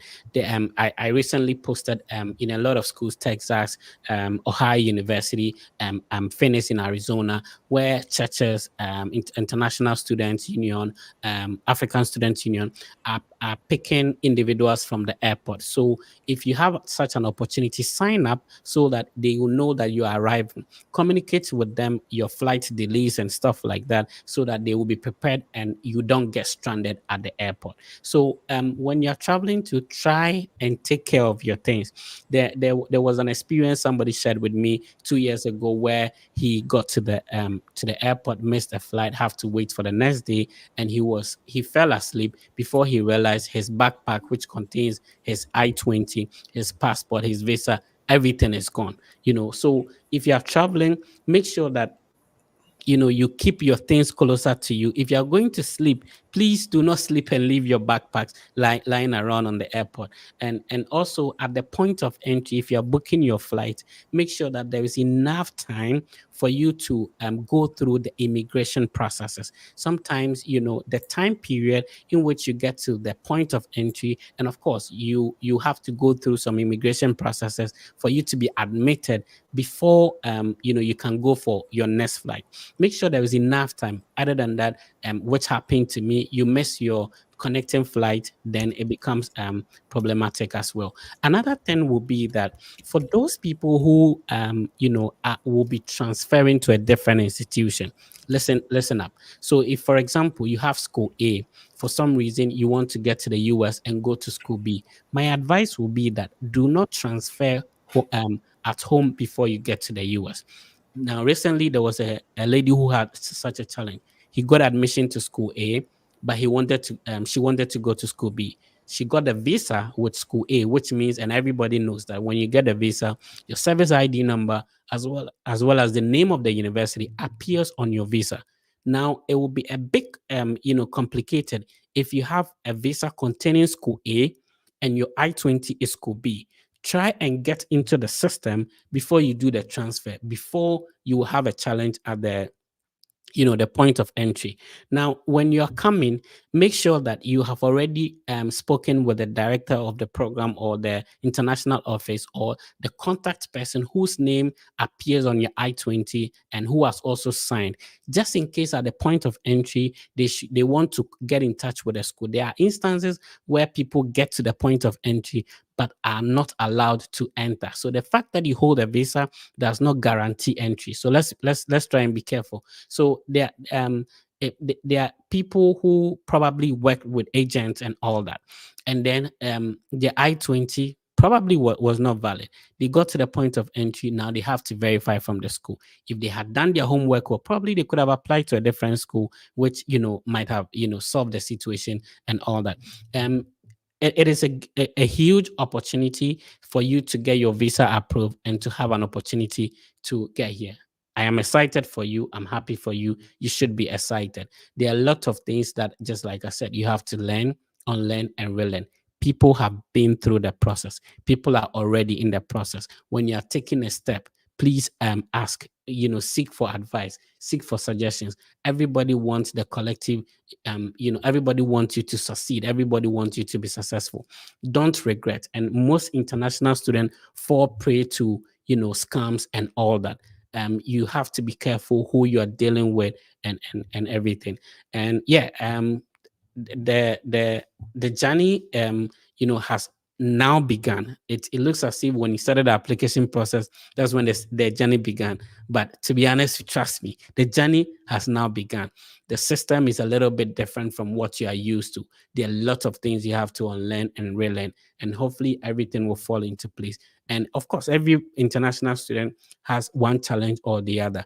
Don't start selling the properties you have home and make and start dreaming that immediately you get here, you're going to start shipping cars and phones home. It doesn't work like that. Please be patient with the process. If you come and see your colleagues and, driving cars and all that, it's a process. You also get there. It's not that immediately you come, everything, all your problems are going to be solved. No, it's a step-by-step process. And, by God's grace, everything will be fine. I appreciate the opportunity, Kwesi. All right, thank you very much, the Fred Effect, for joining. I know you are very busy, but you still was able to make it here. I think we have one question that I would be happy if you could address for us from Rueda. She said, please, I had housing on campus, but it happens to be 6 in a room, which I'm uncomfortable with. Can I cancel it? Yeah, it depends. It depends on the arrangement. If you sign the lease and all that, it depends on the arrangement. That's what I'm saying. That I don't know if this person, Hakim, let us know whether you are already on campus or you are yet to come. So if it is undergraduate, obviously the school provides you with the accommodation, so you can have an arrangement with a housing coordinator and see if they can make any changes with that.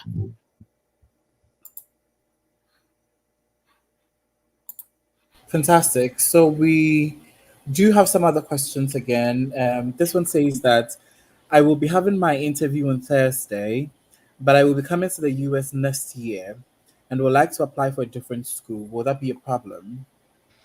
You said next year, yeah. So it wouldn't be a problem at all. That was what I was talking about. So once you get your visa approved, you can start the application to the new school. Now, this is my advice. If you are coming next year, which will be probably the spring semester, then make sure that you get an updated I-20 for the current school you're going to get your visa with. Now, get admission to the new school you want to go. Try and get into the system. When you get into the system, you do what we call service transfer from your old school to your new school. Fantastic. This one says that I have a pending ECB3 visa application. Will that impact my F1 visa application? I feel this person wants to say EB3. I don't think it's easy, but you can clarify, Charles. I think EB3. EB3, is it the nursing route? Is it the unskilled route? Let us know. So these are two different category of visas, but the first, the EB3 is obviously an immigrant visa and a non-immigrant visa. It wouldn't, but of course you should expect questions around that. Your ability to explain that even though you have an immigration process going on, you are a genuine student, and then you're coming for a non-immigrant purposes. You should expect questions around that, which if you're able to answer very well, of course, it would impact your F1 visa positively. Okay. I do have a last question for you. I noticed that when you were speaking, you were just talking about individuals who are traveling in at the set time that the school has given them. So you said that the school has arrangements to pick you up from the airport, among others. How about individuals who are coming in before the start time? So coming in like 2 weeks before or a month before the time, and you haven't made arrangements for accommodation, and then you get to the point of entry. Do you mention a cousin's place? Do you mention a different place in a different state? What do you do in that instance? Okay, so that's a good question. I like that. So what happens is that on your I-20 there are three major dates. The first one is the earliest admission date, and I will explain that briefly. And then there is a program start date and there is a class start date. What happens is that as an international student, you cannot be admitted into the US until the earliest admission date on your I-20. And technically, most of the all the time the difference the gap between the earliest admission date and then the program start date is mostly a month, so you cannot get into the country more than a month to the start of your program. So if it is 2 weeks, 3 weeks, that is where the temporary accommodation comes in. And I really advise people that you should do that. You should get to campus not 2-3 days to the start of your program. If you have that opportunity, maybe you didn't get your visa approved early, which is absolutely fine. But if you get your visa early, try and get in a month before, 3 weeks before, 2 weeks before, to familiarize yourself with the system. And in that case, you can talk to colleagues. You can talk to the international office to get you a temporary accommodation so that you can use that time to look for one as you get to campus. So yeah, basically that is it. All right. Thank you very much, the Fred Effect, for your insight. So gradually we are coming to the end of the webinar. The final presentation will be from Diana Ejewa from the University of Memphis. She's going to talk to us about cultural adjustments in the USA. So you're about to leave Ghana. You're about to leave your lovely food, jollof, fufu, and all those. It's part of our culture. You're about to leave your normal good morning and like smiley face in Accra and all those things. I mean, Ghana is hard, but then people are still smiling. You're about to come to the US where it's like people have issues all the time. How are you going to adjust to this cultural change? So Diana is joining us from University of Memphis. Diana, welcome. Thank you very much. My preferred name is Mami. I hardly use Diana. So Okay. thank you very much once again.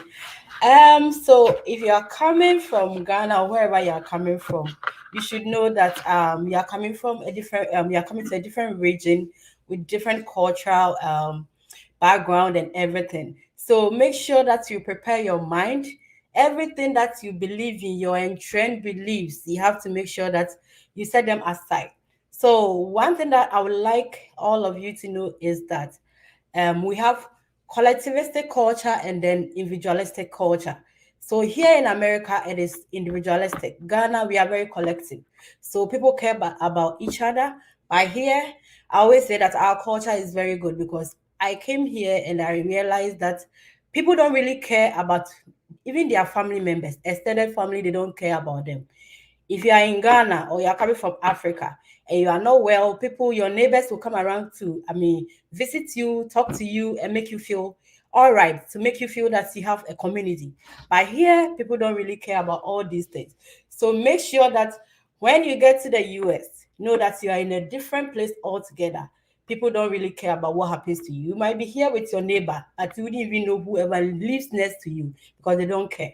So make sure that you do socialization with the African community. If you don't have, I always say that if I go somewhere and I don't see a Ghanaian and I see a Nigerian, I know that I've seen a brother, because it's very difficult to find people who can relate to you. So make sure that you socialize, take advantage of international events, and make sure that you mingle. If you find yourself in a school that you don't have Africans or much of your nationals like Ghanaians there or Nigerians there, make sure that you also relate to socialize with other international students. So back, I used to have friends who are from Mozambique, Kigali, and all that, because I didn't really want to mingle much with the Ghanaians. So I used to have other African countries, students as friends. So that's one of the things that I'll let you know, that individualistic culture is like very, very much here. So make sure that you prepare your mind, socialize, do extra curriculum activities to make sure that you don't get bored and be depressed. I know Kojo spoke about mental health. That's where mental health comes in. So make sure that you socialize. And then also, make sure that you understand where you are coming to. You are in a minority from the onset. So what would you do when you get to the classroom? Make sure that you assert your voice. Talk in class. It is very, very important. You are starting from like zero, because they are Americans. A lot of people are here from America. They speak good English. Your accent is different from them, especially if you find yourself teaching. I taught last semester, and my first semester was like difficult for me because my accent and their accents, where you are even trying to speak like them, they understand American accents, not British accent that we speak. So, for instance, Ghana, we will say roots, but here they'll say routes. So someone will tell, pardon me, I'm sorry. You know, you hear all of these things, but make sure that these things don't deter you from speaking. Ensure that you assert your voice in class, engage in class, because participation is also very important. At the end of the semester, when they are grading, they look at participation. So if you go and sit down quietly because you feel your accent, they wouldn't understand you, so you won't talk. It is going to go against you. So make sure that you engage in class a lot. Sorry, I didn't do slides, but I like talking much. So if I'm going more than the 10 minutes, please draw my attention. And then I spoke about language. So language is very important. Make sure that you don't let the accent deter you from engaging in class. It's very important. And then we have something called imposter syndrome. When you come here, you feel like, can I do it? Everybody is speaking so well. I don't speak well. Where I'm coming from, and Ashanti, sometimes our English is not too like fluent. But at least make sure that you talk in class. Don't let imposter syndrome set in. If that comes to you, it happens to you, trust me, you might not do well. At the end of the semester, nobody will care about whatever you went through. If you don't speak to people and then you sit in your room and be worried, depressed about what you are going to do next, it is going to go against you. It's going to affect you. So make sure that you work on yourself. Talk to people who are here already. My former roommate said that if somebody comes to America a day before you, that person is more experienced than you. So make sure you talk to people who are already here. Let them teach you the ropes, how they managed it. It is very important. Well, when it comes to food, if you come in and you love African food, Ghanaian dishes like me, then make sure that you bring all some of your ingredients. You can't bring all, but the most important ones, bring them so that at least the first 1 month that you are integrating, you'll be sorted, because the Ghanaian or the African produce are very expensive here. Yam is, I went to buy yam, for 3 tubers of yam was $45. And I was like, $45 is almost 800 cedis in Ghana.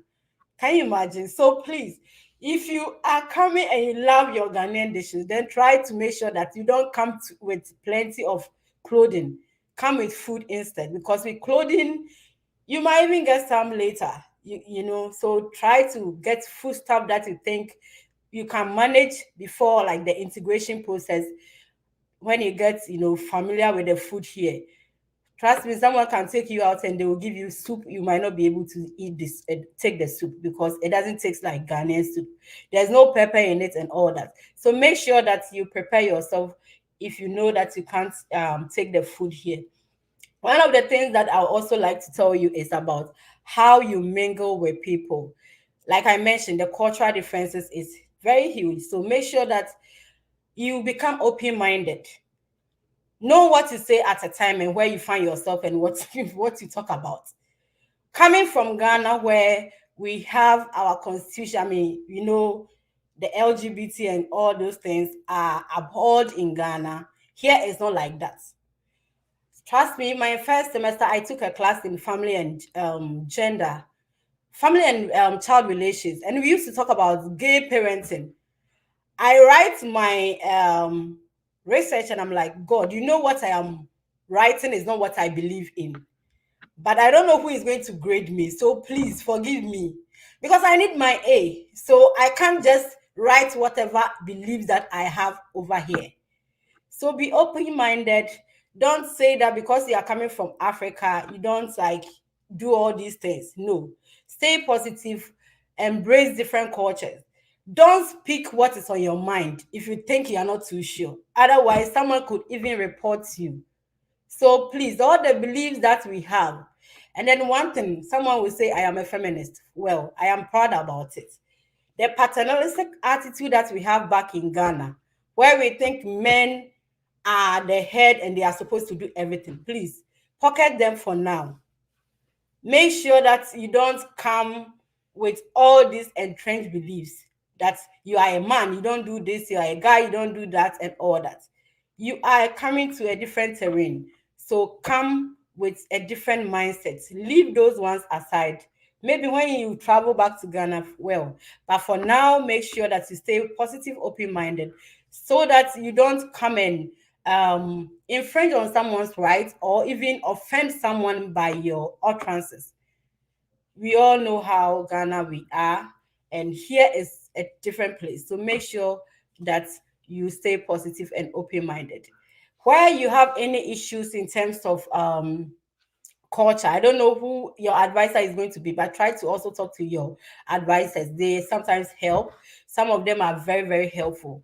If you have any difficulties and you're finding it difficult to kind of assimilate into the system, talk to your advisor. They can help you. And here it's not like Ghana that your professors are always happy when you are failing. Here they help and they understand the situation that coming from a different region is very difficult to even integrate. So they understand our situation and they try to help. So if you have any challenge, your advisor should be the first person that you might even talk to in terms of academic work. But when it comes to personal stuff, Ghanaians are there. Mind you, some of the Ghanaians, too, when they help you, they will end up talking about it. So be ready for all these things. We are Ghanaians, we like talking. So if you don't want anybody to gossip about you, then obviously you should know how to deal with things. But I'm just trying to tell you that it's good to talk to people. Find someone you can trust. But mind you, the person that you trust also has someone he or she trusts. So that is how it works. But Right. make sure that you don't stay and then you talk to people when need be. Have I exceeded my time? Almost. I mean, just by a minute, but that's okay. All right. So to wrap up, what I would say is that the utterances, our beliefs, please leave them at home or pocket them for now. Get to know the system first before you start making utterances that you might not even know who is going to offend. It is very important. Be mindful of classroom. Make sure you engage, you interact, and then the things that you say, don't just say that, oh, I could easily say this in Ghana. No, this is not Ghana. This is America. And then also finally, the cultural differences. We here in America, they are individualistic. So nobody cares about you. Try to socialize so that you don't go mad. Staying in your room can depress you. So please interact with people, socialize with people. And then if you know you love your food, try to come with plenty of food so that when later you get some money, you buy clothing here, because buying food stuff from here, Ghanaian food stuff from here is very expensive. Thank you very much. If you have any question, I'm on LinkedIn, and then you can also reach out to me on social media. Thank you. All right. Thank you very much, Mami, for that. It's very, very important. Like I can't stress it enough.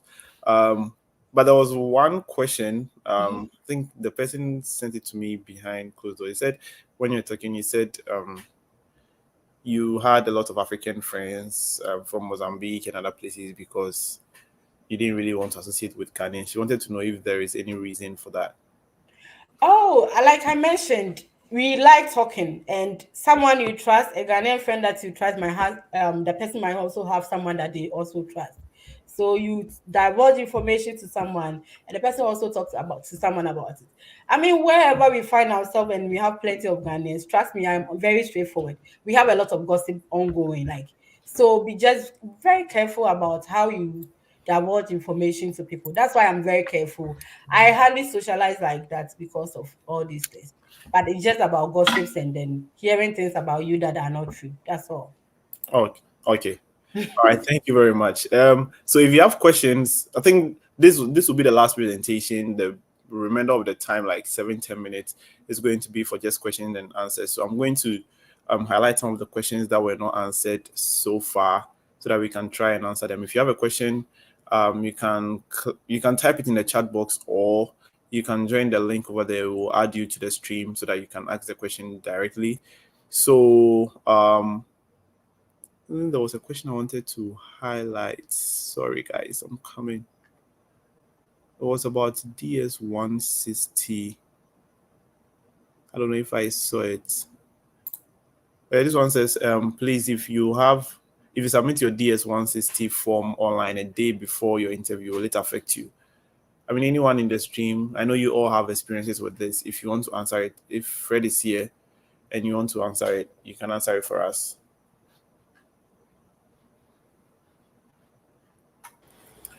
Okay, so before Fred jumps in, I think we've had cases where people have submitted a day before the interview and it worked perfectly. We've had days too where people submitted a day before the interview and they went for the interview and they were told that it didn't reflect.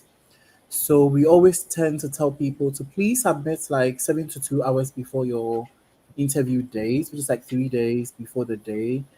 It is much great that way. That way you are free of all possibilities that you might go there and be affected by like internet access. It might not have yet reflected or any other thing. Yes, so the answer to this would be yes, it is possible that there wouldn't be anything affected by it. There's still a possibility that there might be an issue with it if you do. Just pray that that day everything goes on well and then you don't have an issue. All right, thank you, Jojo, for the answer. So it's the same. Ideally, you have to submit your DS-160 72 hours before you go for your interview. I don't know why you would wait till a day before. I mean, it might be like a very, I don't know, it can be any situation. Maybe you had issues with internet or something, but ideally you have to submit it 72 hours before time, before you get to the interview, so that you would avoid all the hassle around there. Mind you, the employees at the embassy in Ghana, I don't know if they've changed, but 2 years ago when I went for my interview, they were not really friendly.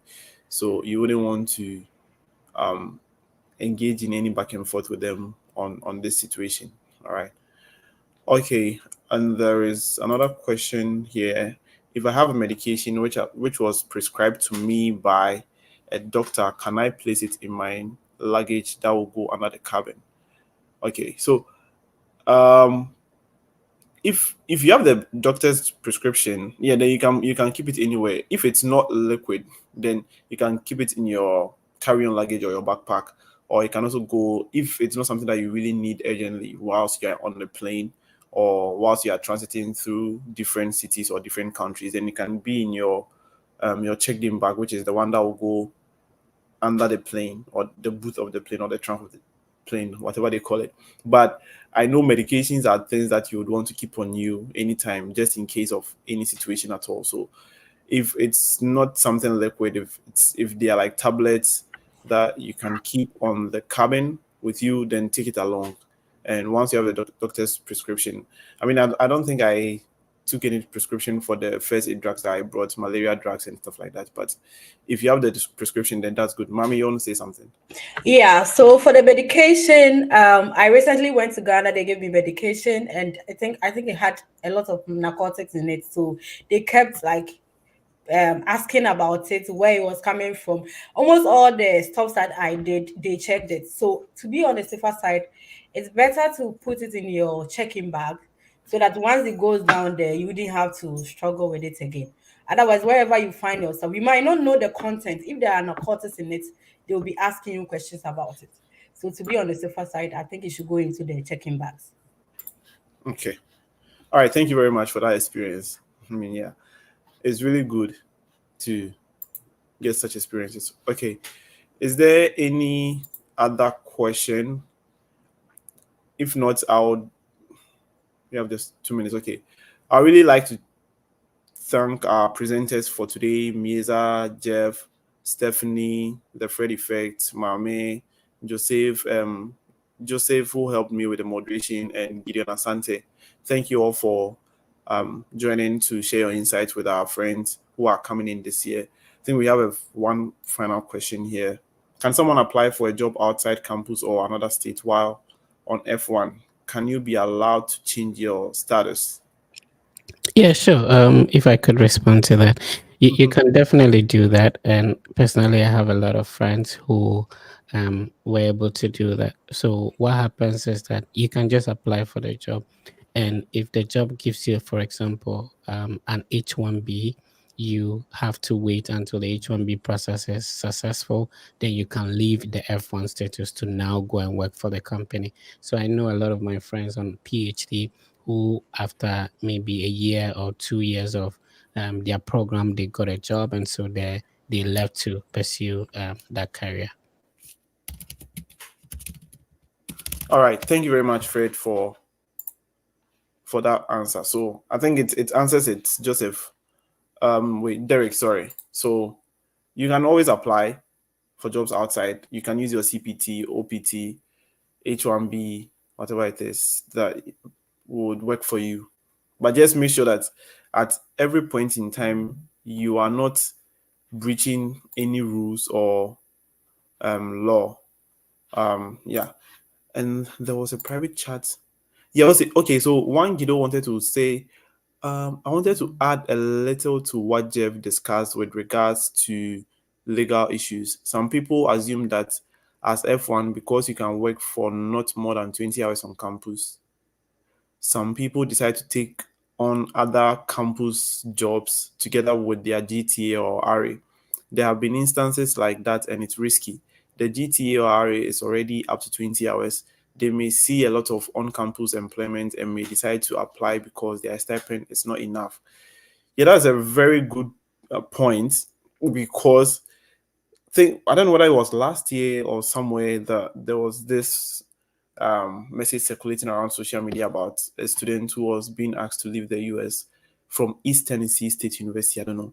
There are some jobs on campus that really don't care. Once you have social security and you apply, they'll give it to you. They don't care whether you've exceeded your 20 hours or not. And so you as a student should know better. You know that you are not supposed to work more than 20 hours per week. And so you wouldn't want to breach this rule. And you are also not legalized to work outside campus unless you have the legal authorization from the DSO and USCIS. So make sure you do these things before you take up any employment outside campus, because it's very important. You might think they are not watching, but they probably are. So just to stay on the safer side, please try to go through the right processes on that. Okay, so on that note, thank you all for joining. Thank you to my our presenters and to everybody. If you have more questions, you can always reach out to me on social media. I'll type it here in the chat box.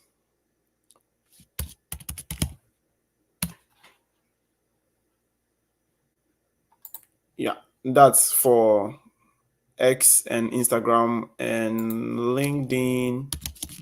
I don't remember. But yeah, you can also email me with questions or answers. And if I cannot address them, I'll definitely try to link you up to any of our presenters who presented today.